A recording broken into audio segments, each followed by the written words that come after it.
Plus, the rugby league star banned following allegations of a teenage sex attack.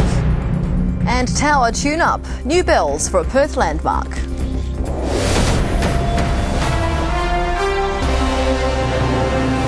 Perth's Bell Tower is ringing a new tune after the installation of another set of bells. But they won't replace the historic ones already there. Instead, the new carillon will let visitors become part of the music. Nestled atop the Bell Tower's observation deck, 26 bells make up the new carillon. From the national anthem to the wedding march.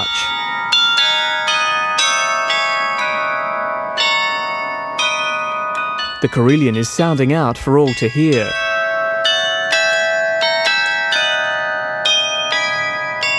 Most of the bells come from Canberra's carillon on Lake Burley-Griffin, a gift from the British government in 1970.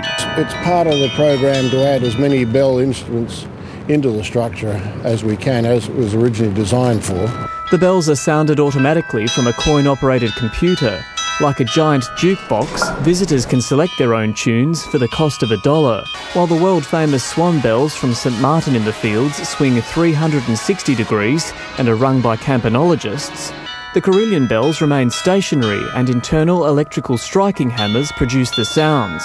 Your computer can be programmed with up to 300 tunes or airs or themes, and those are then fed to the hammers. And for those a little more musically inclined than me, a keyboard can even be attached so that people can play their own tune. The foundation hopes to install a second carillon of Australian bells on the other side of the tower in coming years. Jamie Freestone, 10 News. And that's all in 10 News for this Wednesday. It was great to have your company.